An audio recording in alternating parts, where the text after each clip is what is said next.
Yes. Bishop, I'm ready for you tonight. You aren't going anywhere, Robbie. I can see you live and direct. Bro, you're live.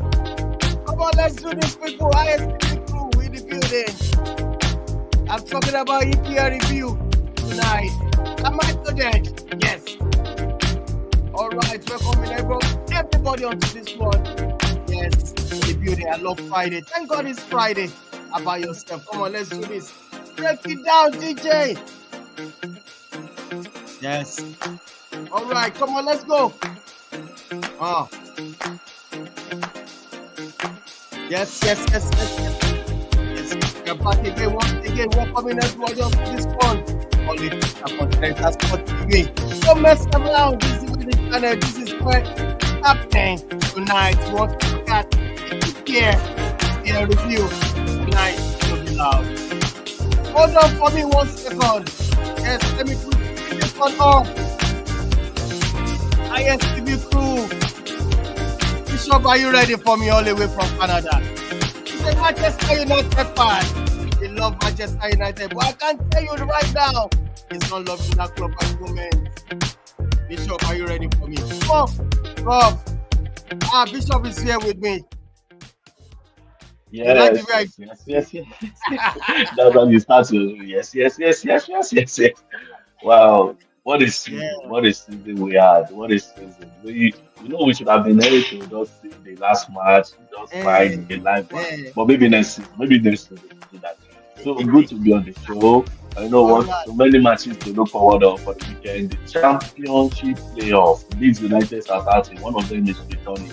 They have made it to the final. One of them is returning. Final is on Sunday. Favoring Southampton. I don't know why, but I just think Southampton will make it ahead of Leeds. So let's wait and see. Good to be on the show, and can't wait to see the guys, Prof and the others. I tell you, they are all here. Robbie is here with me. I'm going to bring on Robbie. Robbie, talk to me. You are live tonight. Good evening. It's good to be on the program once again. Sorry, I don't know. It's been a wonderful season, and looking forward to tomorrow's game. Just like Bishop said, looking forward to the Sunday playoff finals.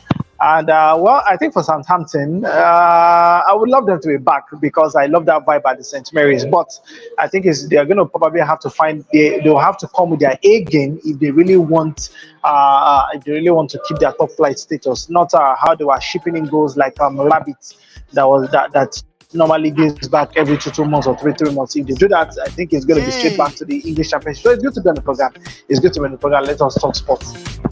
All right, Robbie, thank you for joining us on this one. I can tell you categorically, the season has ended. And Arsenal coming second in this league. The league has just ended. And I remember, before I bring on Ace tonight, I remember when he said, we have to sack Arteta if he couldn't win this league. I remember vividly. So on this road, welcoming Ace onto this one. Are you ready for me, bro? You're welcome to the show. What's going on, bro? Ace in the building. I'll start with the call legend. You're welcome to the show, Ace. Yeah, it's good to be on the show. After a long hiatus. Thank you, John, for having us back on the show. Yeah. And yes, I made mention Arteta, but if I had the chance or if I had my way, possibly that could happen. But the owners have seemed to want to give him another extension. Another chance. 2 years, I don't know. That's what we're hearing, or 3 years. That's what we're hearing.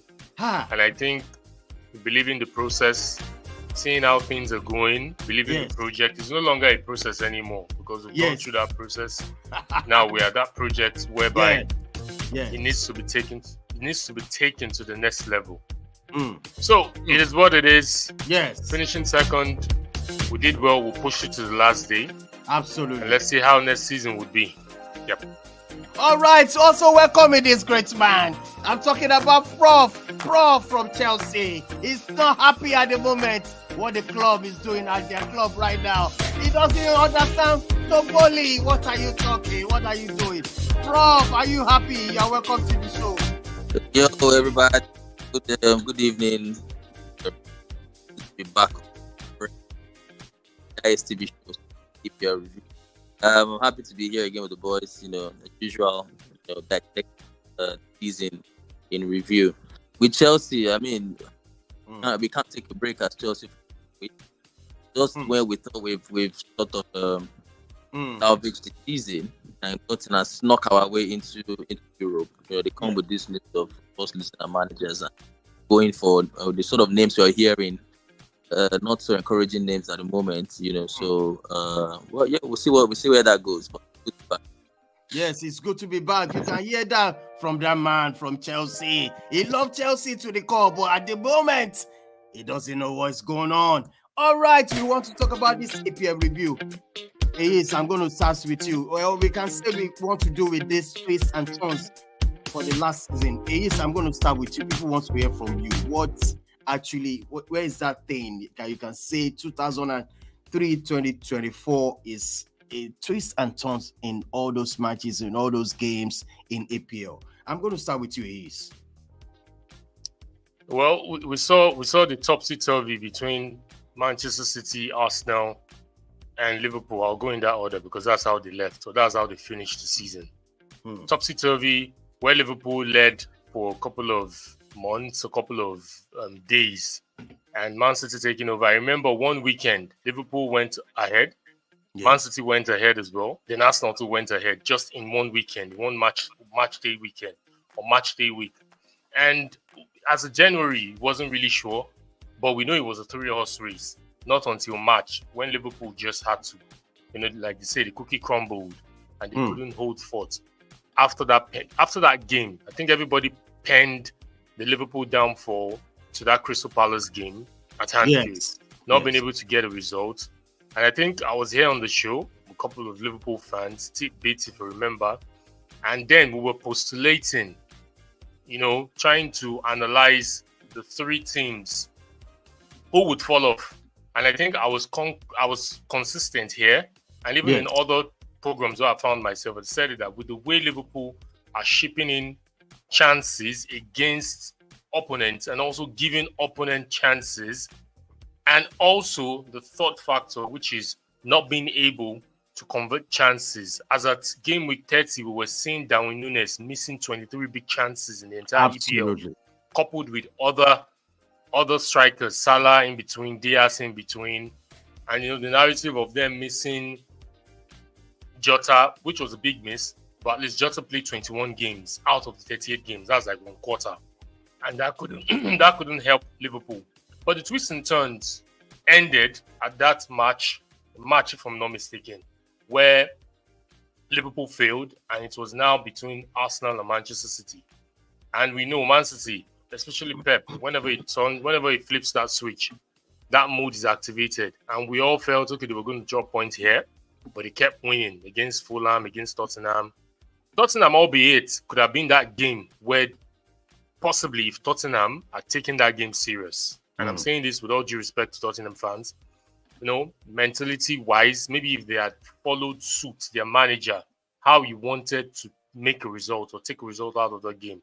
Maybe the entire fan base, the players were willing, but along the line, they just couldn't convert chances. That Son miss will go down the history, folks, especially on the side of Arsenal.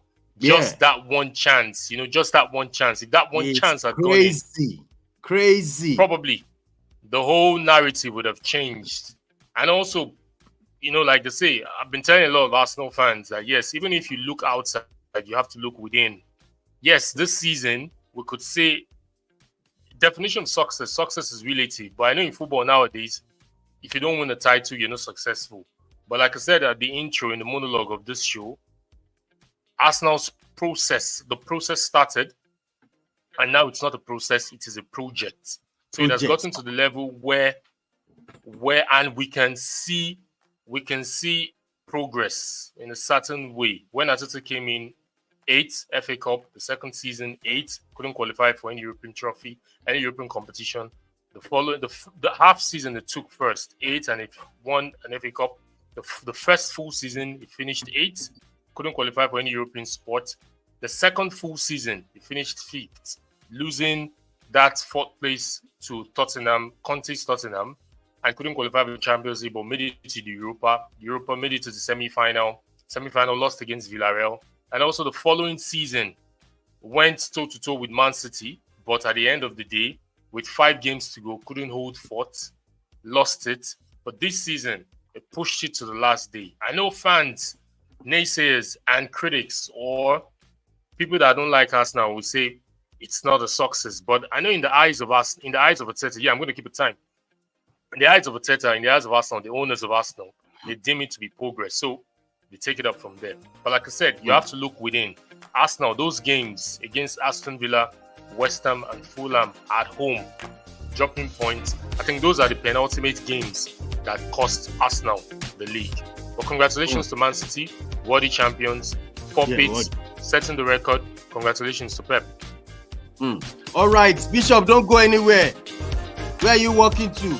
Bishop, come back to the studio. Yes, Bishop, talk to me. What's your twist and turn in the last Premier League campaign 2023-2024?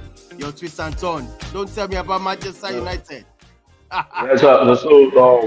It has talked about the champions, first, second, third. So I'm not going to talk about Man U. So I'll keep it very short. I saw a team that could have achieved top 4, but because of the lack of the manager's tactics, not injury, they couldn't do that. Unlike Tottenham that will not allow their brothers or their neighbors to win the trophy. Man U had nothing at stake, but they couldn't just live up to expectation.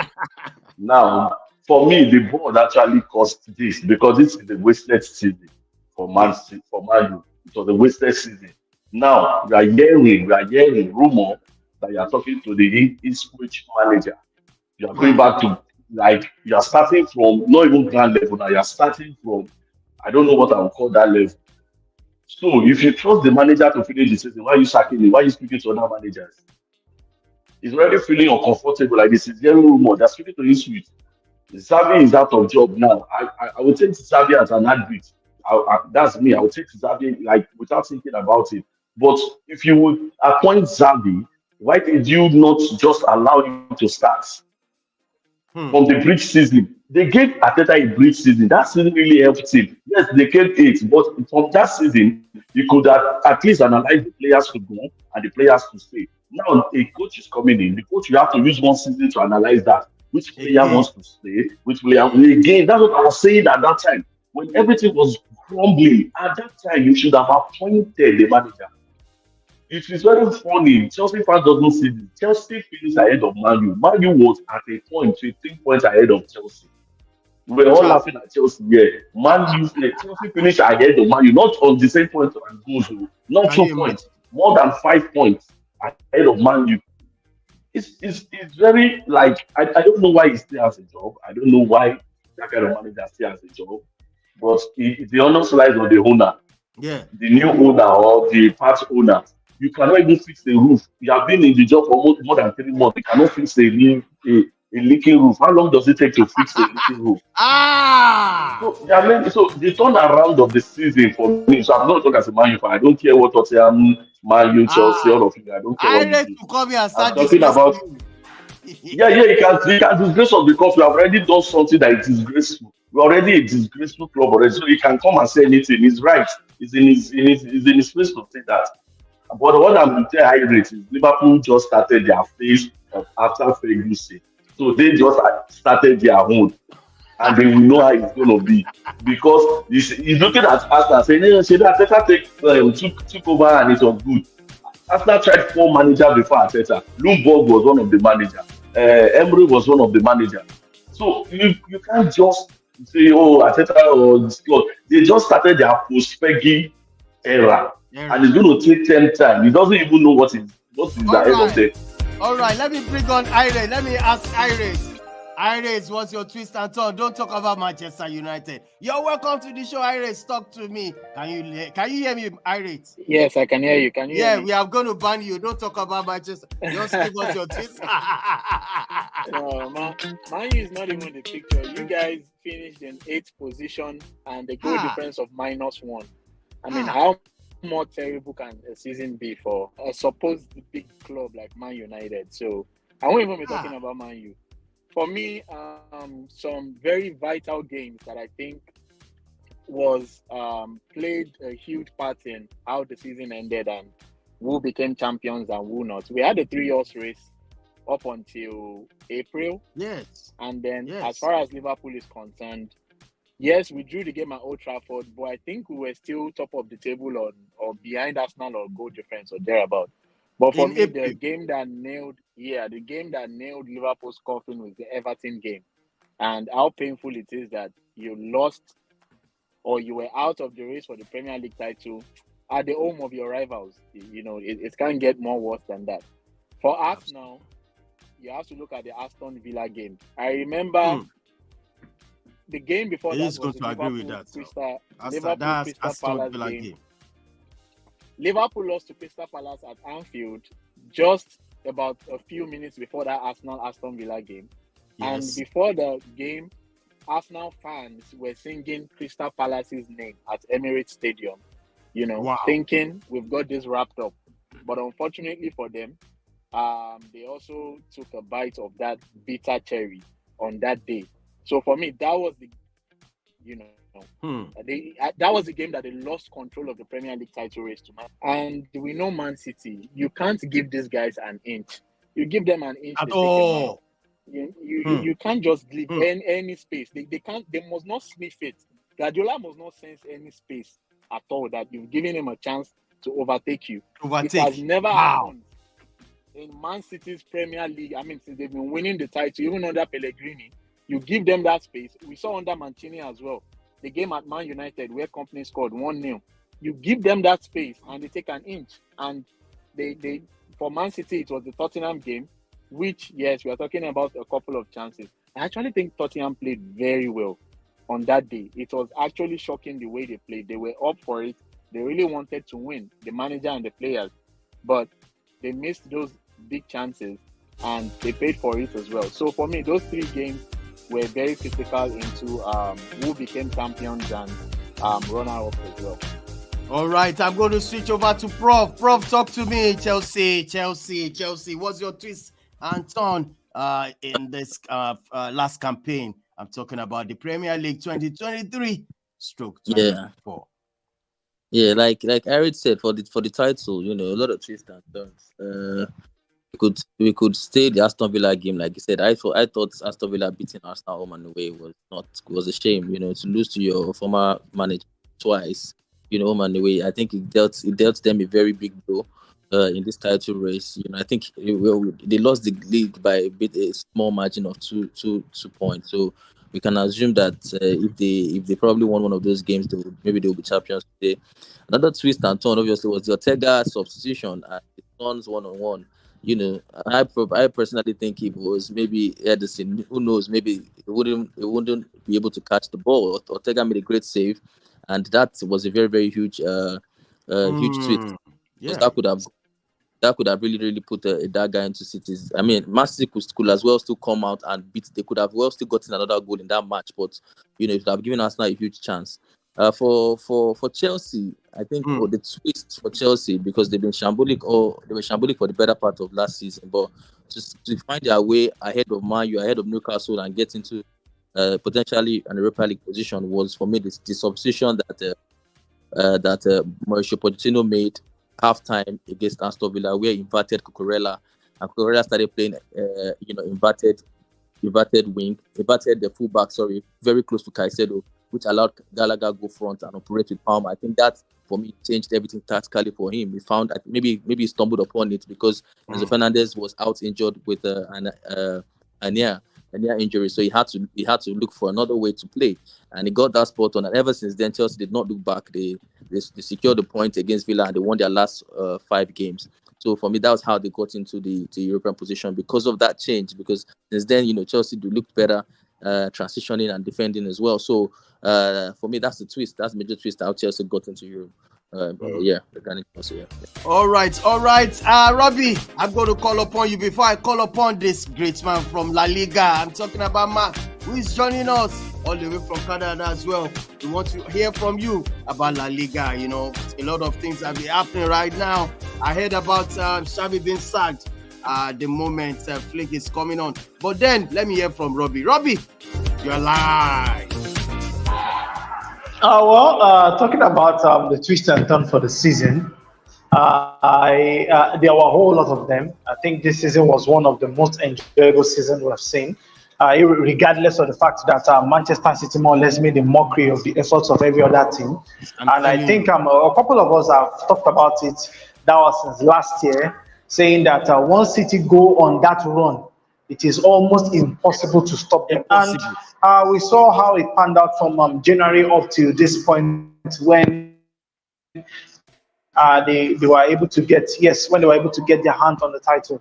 I think the few knocks I have for a couple of teams are more or less Liverpool, Arsenal, and I think to a greater extent United. Let me start with United. Just like Bishop said, United at the point in time were more or less they were more or less out of the sight of Chelsea, and it is very, very disgraceful and very, very shambolic how Chelsea were able not to just catch up with United, but also overtook them.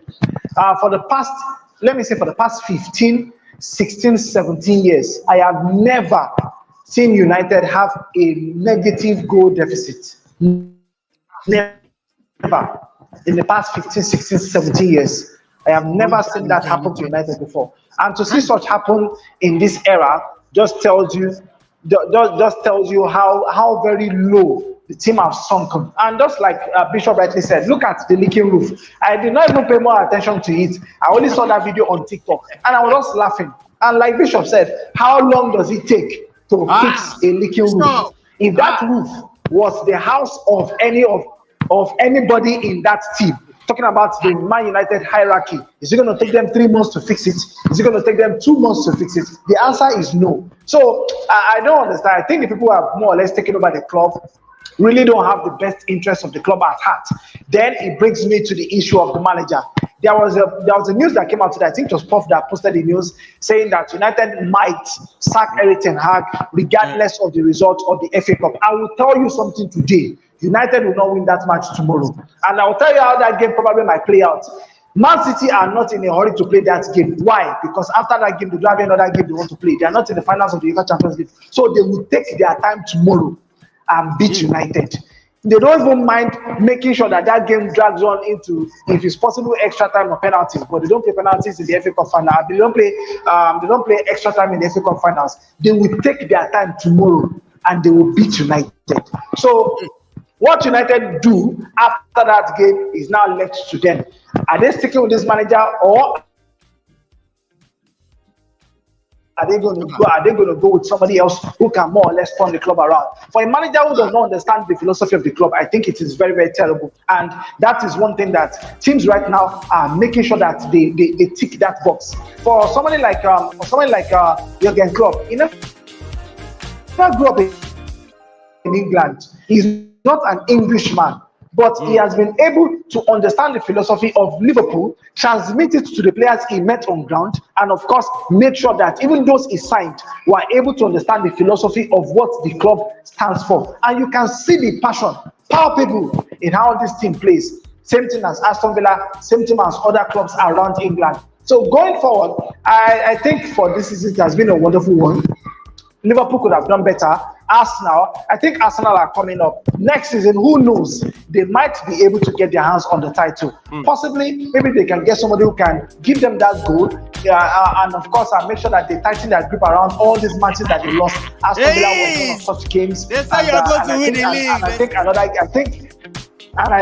the game against West Ham. So if they can do all those, if they can cross their T's, dot their I's, I believe possibly, if Arsenal does not get their hand on the EPL next season, they possibly might be able to win it maybe in the next 2 seasons. So let's just see how things pan out going forward. Are they going to continue to wait? Carry on while they go to this man. Hey, I'm going to ask you.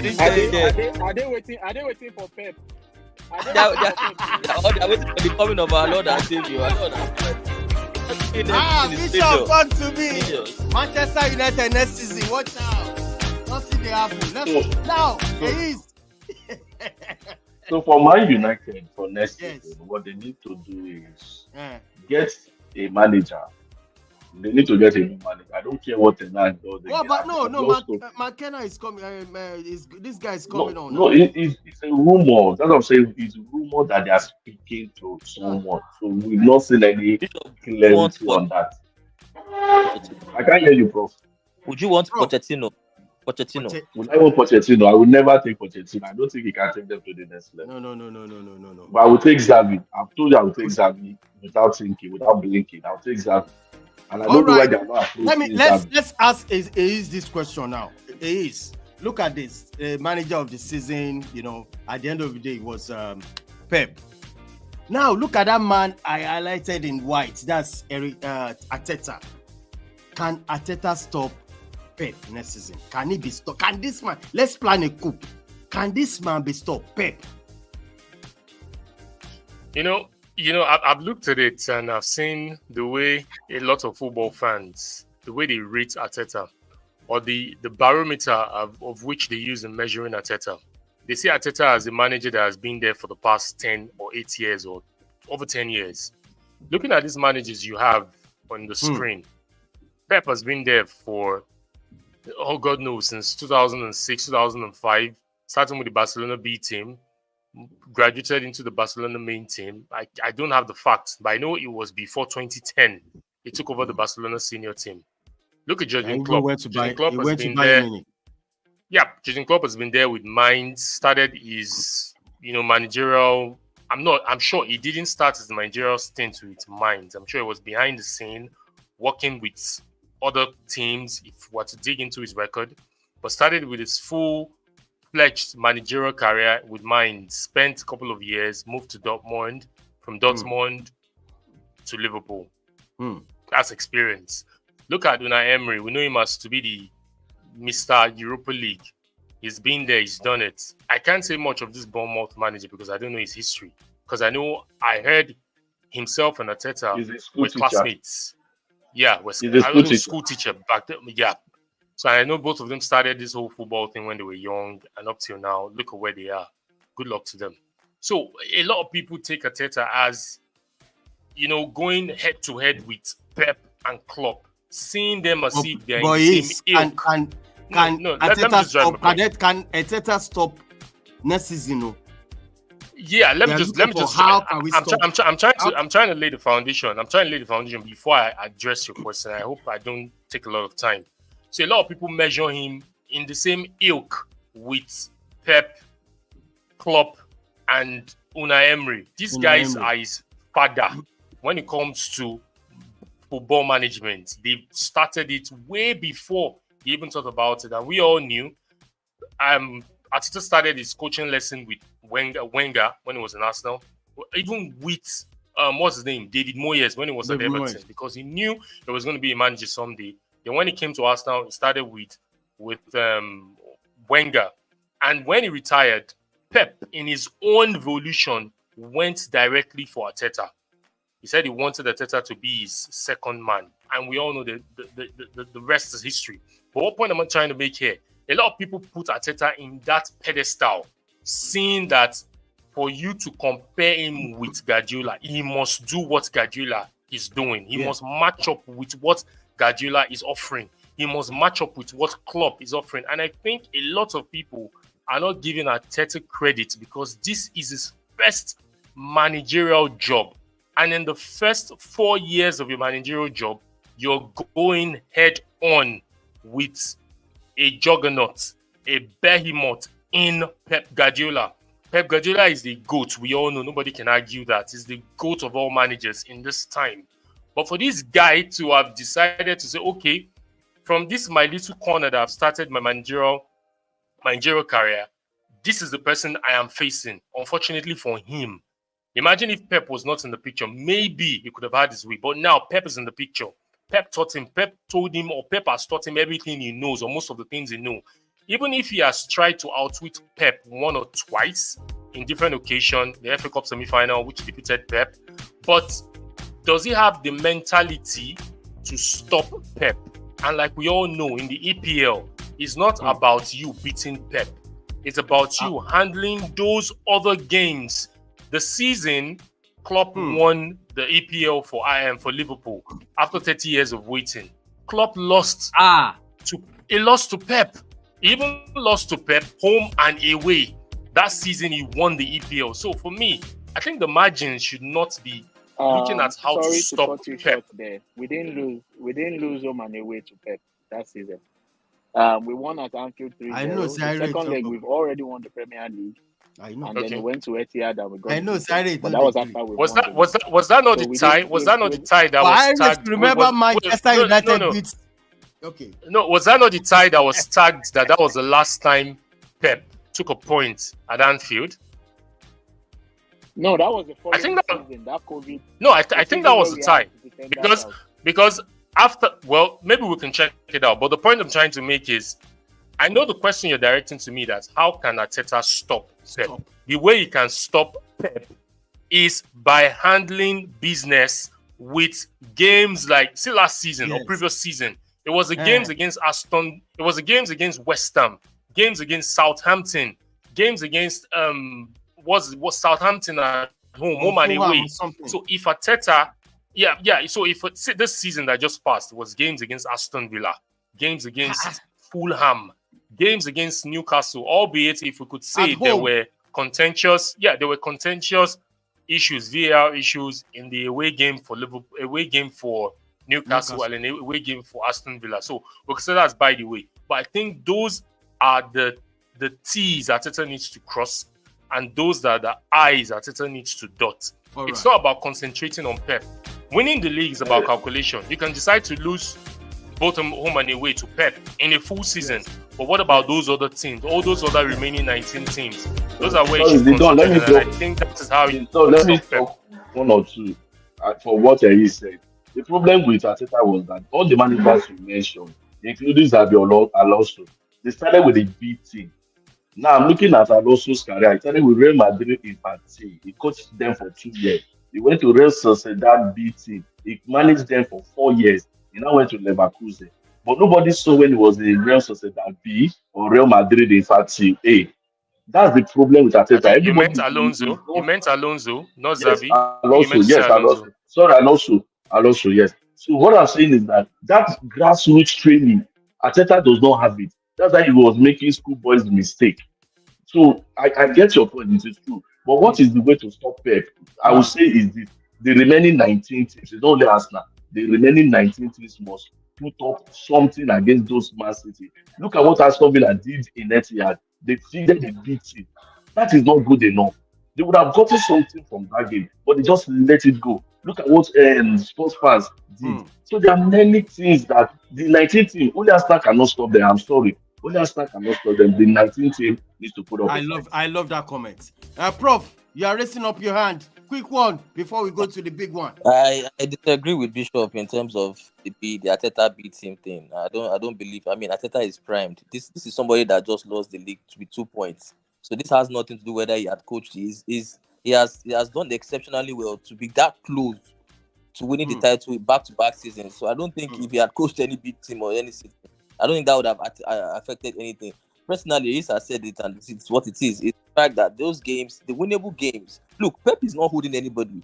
As a matter of fact, Arsenal didn't lose against City today. City did not beat them. They got 4 points against Man City. So it's not about winning. It's what are you going to do? The games, the winnable games. Let's not forget, Arteta tinkered with I think one of the Aston Villa games where he brought back, because I watched the Arsenal fans push back at that decision to bring back Havertz to the midfield. I think for them that affected. Actually, it changed something. One of those games, and I didn't sit right. And ever since then, he went back to using Havertz up front, and they've been doing well with that. So for me, I think he should not overthink things. Some of these errors that he makes once in a while, you should just keep it as it is, and make sure you don't fight. In the history of the Premier League, I don't think more often than not, especially against Pep, if you lose 5 games, you're not primed to win the league. I think losing 5 games is too much. I think you should be around the range of 2 to 3 games. 4. You lost 5. Competing against Pep, the most you can lose is 4. It's 4. Exactly. It's But I'm 4. saying you could be on the safer side. Not even 5. Yeah, it will be on the safer side. Lose like 3. I mean, Jose Mourinho 2014 lost us 3 games and things like that. Lose like 2 between 2 to 3. Liverpool has lost 1 game before and still lost the league. Let's not forget they lost 1 game. I read to remember. Exactly. So for me, with Pep and like I said, I think the only way Arsenal can. Yes, so I remember. For me, it was pain. For me, right? Wait, let me finish. For me, the only way Arsenal can win the league next season if they repeat what they did 2 seasons ago. When I meant 2 seasons ago, I mean the season that before this one that just finished, where they gave City a lot of gap. I think if Arsenal find themselves in that position again, they will not mess it up. I think they won't. I think they will not throw away an 8 points. Right. No, they won't do that anymore. I don't think they will. They are used to the pressure now. So for me, do that against Pep. Let's not forget that's how Liverpool won the league. Gave Pep some 20 points gap or something. It was not fathomable for him more, and they will rack away with it. Arsenal can do that. Let's also remember Pep likes to change things early in the season. It takes us a lot early in the season. It brings in youth, benches De Bruyne, benches does a lot of things. Allows you go in front. It comes alive. It comes alive at the back end of the season. So before it comes alive, build that lead. Yes. You can do it first half of the season. Build that lead first half of the season, then kill him out from there. But if you don't do that and you allow him stay in touch distance with you, to the second half of the season, you are dead. All right, Robbie, can you hear me loud and clear? Tomorrow is the game. Final. Manchester United versus Man City. Let me tell you the scoreline. Robbie, Manchester United 3. Robbie has already predicted before. Robbie has already predicted before. It's a Man City with to beat Man. In fact, the flogging, in fact, by the time they beat United finish, people don't go chop tomorrow evening. Better eat this night. Premium. I swear, the flogging So we should not talk about this, Robbie. Don't just bother. Just watch the match with an open mind and just enjoy. Just be eating and enjoy the match. Don't even bother and say, I want to support anything that scores. Just shout go and enjoy the match. Yeah. All right. Let me just drop something. Let me just okay, go. Dead man walking. Go, Iris. I'm sorry, I think he already knows he's a dead man walking for this game. I mean, according to reports, he has been defensive recently. Has been blabbing a lot during press conferences, trying to defend his tactics and situation. Robbie, but he knows he's a dead man walking. We know when Van Gaal, pragmatic Van Gaal, won the FA Cup, and then right from the post-match press conference, the man knew he was getting sacked. So I think Ten Hag has seen the writing on the wall. He knows you can't have this kind of season as a Man United coach and be there again next season. Questions will be asked of the owners. It will look like a lack of ambition on their part. So with the new Ineos group coming up with Sir Jim Ratcliffe, they would want to lay down a marker and bring in their own man. Is McKenna the man to bring in? I don't know. I have not seen him. I think he's an inexperienced coach for me. Do you want to go that way and bring in, or rather than bringing a Pirates, one thing they can, Man United can be guaranteed of is playing good football. Remember, they played atrocious football under Ten Hag for me in last 2 seasons. I think you can guarantee that from McKenna. Yeah, what is it? They would at least, they might not get the results outright, but you would love what you're watching. In the championship, Company did the same. Don't be carried away. Company did the same in the championship. Scored over 100 points or thereabout.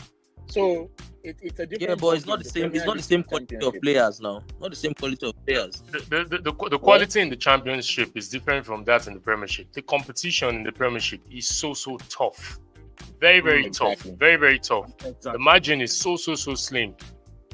Chelsea, for example, they were stuck 11-12 and they upped their game.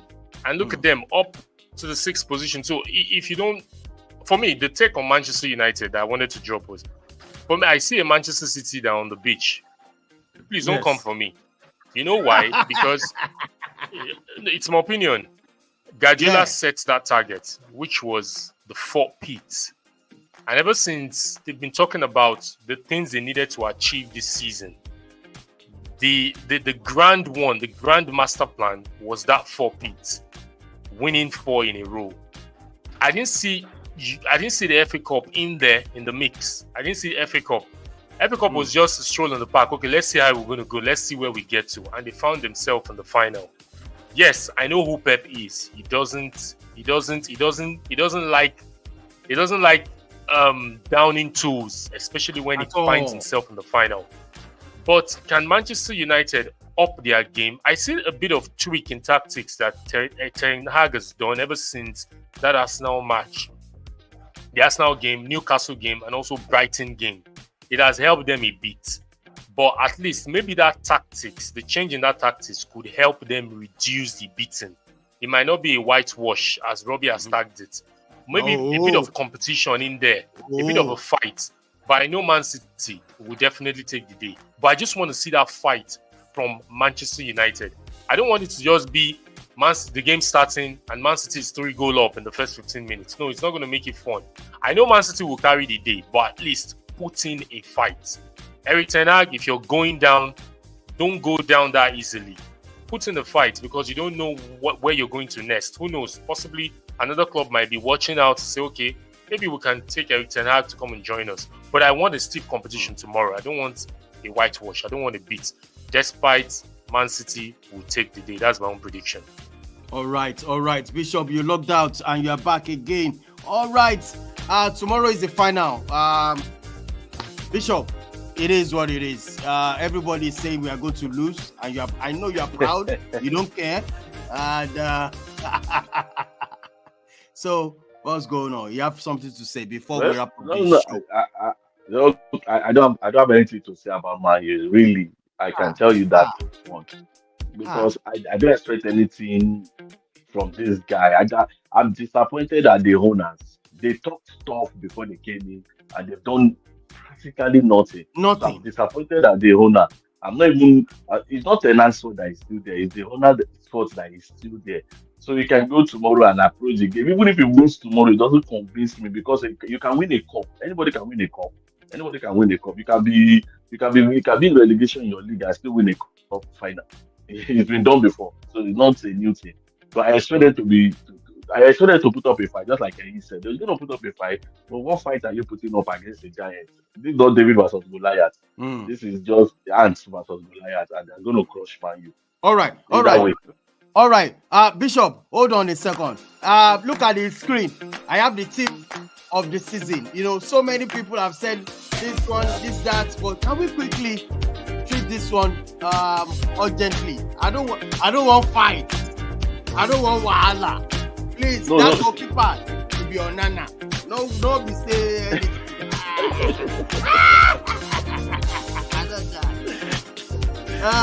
All right, Mark in the beauty. Mark, what's going on? I know you want to talk about La Liga, but not today, Mark. Mark, you're live.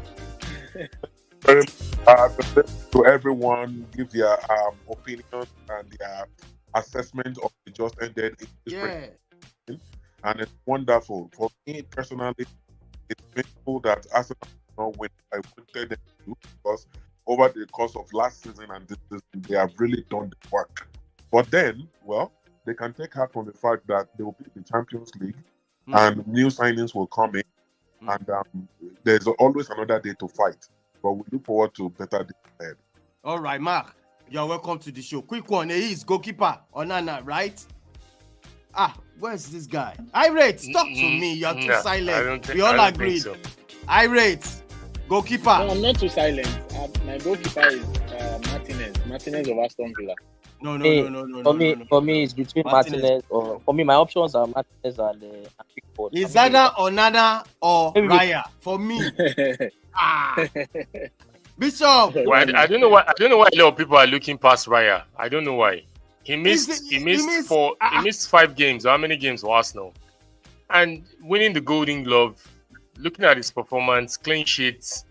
I really don't know how Martinez will come in here. Really, I don't know. I don't know why Pickford. I don't know why Pickford. So Pickford has more saves than Raya. Robbie, you are too silent for my liking. It's not even about saves. Robbie, who should be the goalkeeper? For me. Onana. Let me tell you the yardstick I like to use when it Onana for goalkeeper. And for me, the most important metric is how many errors leading to goals did the goalkeeper make.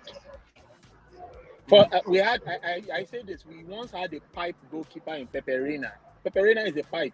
The man is known for catching more balloons than actual balls going into the net. And he won the I remember that match.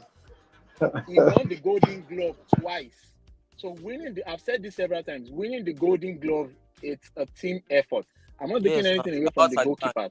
Right. But how confident are you that your goalkeeper, it might not be called into action. You're keeping for a big club like Man City or Liverpool or Arsenal. But the time when you are needed, are you able to come up with that vital save? Are you able to keep concentration? Don't make that error in a game.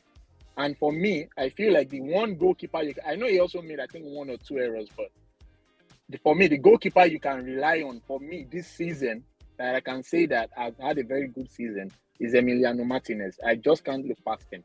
And for me, he has qualified in the Champions League position. I disagree. You step for Aston Villa, so I would go with Martinez. I disagree as well. So I disagree. The goalkeeper metric is not about. You don't just base it on when you're being called upon. I can make a case for Raya this season against Brentford. He made saves. Against Brentford. Okay, he didn't keep the 2 games because it was on loan.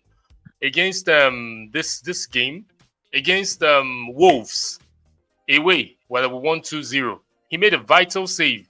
Against which are the last 10 run-ins that Arsenal had, he made some peculiar saves that kept Arsenal in the game. So and we can't just say the goalkeeper department, we're just narrowing it to when you're being called upon. We look at other metrics. How has it impacted the defense line? The goalkeeper is part of the defense. Either we want to accept it or not. It's part of the defensive structure of the team. How you let in goals, coming out to claim. Look at Raya's aerial coverage. Nobody in the EPL does it better than him. You can take a look at it. You can look at the stats. So for me, I don't understand why a lot of people, and I see this across, a lot of people just look at him like, nah, you're not. But what that guy is doing, he has saved the penalty this season in the EPL. What that guy is doing, I don't see. Maybe the only goalkeeper that come close this season is Pickford. I don't even see Martinez in the picture. I don't. Seriously, okay, so personally, you don't, my own opinion. Okay, this is where I have problem with people that they don't talk about stats. When we get to the defender, they want to put the Tottenham defender, what's his name, Van der May. They want to put him in this thing. On what yardstick, when you are removing the same thing, you are removing Ryan for, you're not using that yardstick to put Van der May. So let us just find one criteria. What is the criteria? Is it on highest goal scorer? Is it on clean sheets? Is it on tackles made? Then let's know. Or your APL point. If you want to use the APL point, that's another yardstick. So let's just go with that. So going by that, let's just give it to the person that has the most clean sheets. Raya. All right. We are split on 2. Okay, we are split on this. We are coming back. Yeah, and Harita said, there's a question mark because Robbie or Mark can break it. Time. All right, Robbie. Mark. Mark is. I thought one of them said Onana. Yeah. Yeah, Mark. Well, for me, no. I was actually joking, but I think I will go to Raya. I will go Raya because I'm looking at the truth is the metric being used by the EPL is the amount of clean sheets any goalkeeper has for the season. Yes, Irate was actually right with his own side of the argument, but going by let's not make that mistake. That is not the metric the EPL That's not the metric EPL uses. The 2 times Golden Glove, he wasn't in the team of the season. They don't use that metric. David De Gea won. I think David De Gea won. David De Gea with a very bad Man United side. Bad Man United defense was winning, so I don't know why people that's not the metric. Wait. So what is the metric for winning the Golden Glove? Hold on.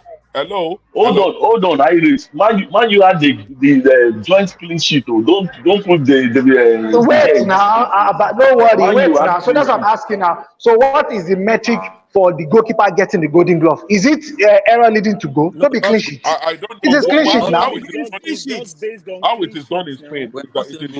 Golden Glove is just clean sheet. We're talking about best goalkeeper. We're not talking about Golden Glove. Okay, sorry. Oh, no vex. No vex. Okay, well, me, I'm just basing my own metric based on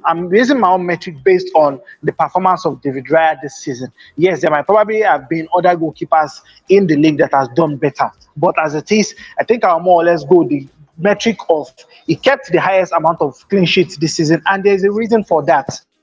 There were games that yes, you thought, oh, at this point in time, the striker was strong goal, and yes, we all know what Arsenal this season. The defense of Arsenal is what has carried that. Let's not pretend. It's Gabriel, Saliba, White, and Co that made that clean sheet. It's not. I can't remember off the top of my head saves after saves that Raya was making. Or decisive saves that he made. So are you wait now? So are you now saying that? So are you now saying that? Based on what you said now, Gabriel, Saliba, and White makes the team. Is that what you are saying? Gabriel, Saliba, White. Wait, no, leave that one step down. So is that what you are saying? Prof, are you now saying that because we want David Raya to be tested, they should stand aside, Abi, and not block shots again? They should stand aside and let players shoot. No, now. No, but then we are talking about the best goalkeeper here. Martinez. Okay. Let's go on. Who do they want? Who do they want? Put Martinez. Put Martinez. When we get to the defense, we will now know what you want to use. Put Martinez. Yeah, because of my time. Martinez. All right, on the left back. No, let me start with the right back. Ben White. Any objection? Nobody's talking. Any objection? Of course, yes. What is Irate going to say? Irate will not say love for me back. Oh, the left hand. I know the answer. No, my own formation. No, I need to say Trippier. My formation is actually a back three, so I don't have a right back. No, yeah. My team of the year. But we are using 4-2-3-1 for the sake of. We are using 4-2-3-1. For me, my back is Vardio. For me, Vardio. Yeah, this season is definitely White. So, but if I'm going to argue the Vardio. Vardio peaked in the last 10 games. Yeah, no, you know what? I'm going to argue that has done more than he has done. No. If you look very well, yes, he picked at the decisive time of the season. So for me, I'll go Vardio. 10 games is like one. It's not even up to 1/3 of the season. So I'll go with. I think Gabi should be here and Saliba. Well, I would have had Van Dijk, but. Van der Waals, you have Van der Waals. The defense was the one that saved Raya. Now you are saying which one? This guy was waiting for you. What do you want to say here? Hey, come and defend your man. If you are going by stats, you would have Van Dijk there. Yes, Van Dijk. Imagine if you are going by stats, you have Van Dijk, but if you are going by stats, you have Martinez. Yes, I don't understand. Yes. Jokes apart.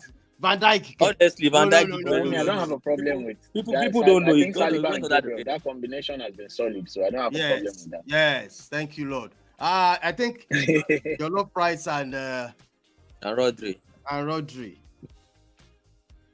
No, I was thinking actually this Rice. I was thinking this. We should put this guy there.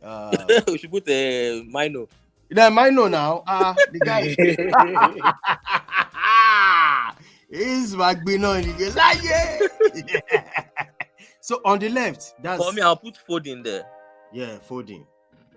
I'm looking at the East now because in my heart, he might want to say Martinelli or something. I mean,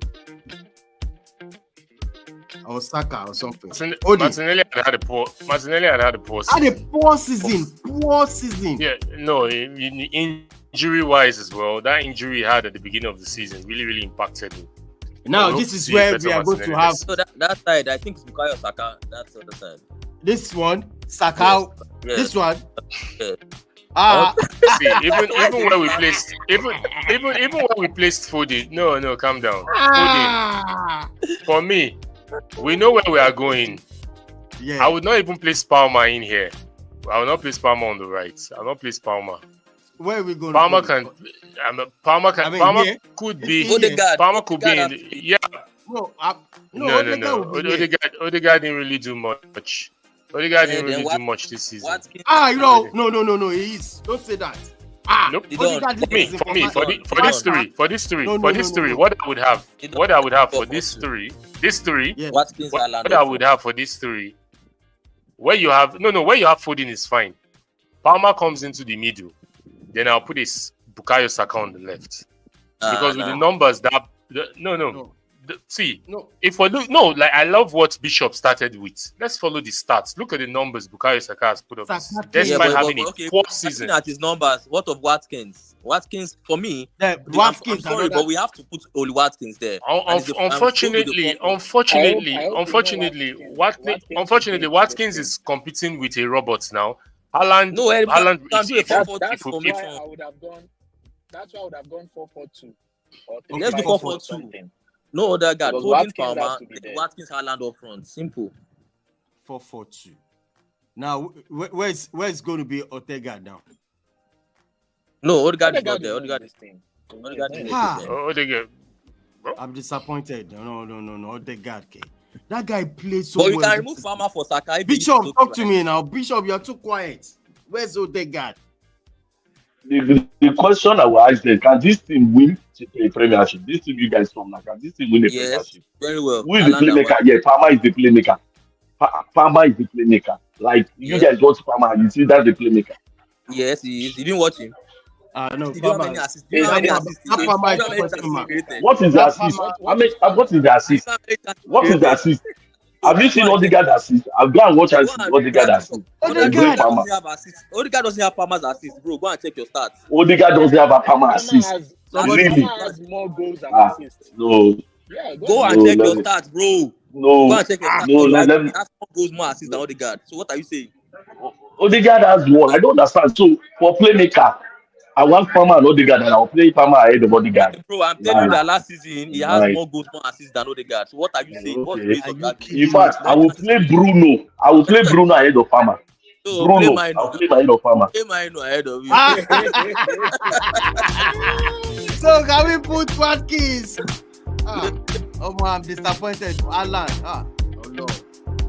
Odegaard this season. I think you're not overlapping at this. You're not just put them out. But this, I'm good. This Palmer is a question mark for me. Yes, we can put Saka there. Saka. No, Saka. No, the Odegaard is better, Jerry. Where's Odegaard? All right. It was not so consistent. All right, I want to say thank you to everybody joining us on this one. I got to move out of here. Robbie, thank you for joining us. It is what it is. Thank you for having me on the show. Thank you very much. All right, Mark, the big man himself, all the way from Canada. Thanks for joining us, Mark. And Bishop, thank you for joining us. Thank you for having me. Where are you watching the match tomorrow? I don't know yet. I don't know. I'm not even sure I'll watch the match. I just want them to finish and let's pack up the season and get a new manager. Thank you so much. All right. Ladies, I want to say thank you for joining us. I couldn't find Ortega. Can you see how these people did? I don't know. Ortega this season. It's what it is. Thank you for having me. All right, it is what it is. It is what it is. Prof. Yeah, they don't. Question back on. Why did you say Saka? You defended. All right, bro. Thanks for joining us. All right, Iris, you're looking for Van Dijk or Van Dijk tomorrow. Yeah, don't shaking tomorrow.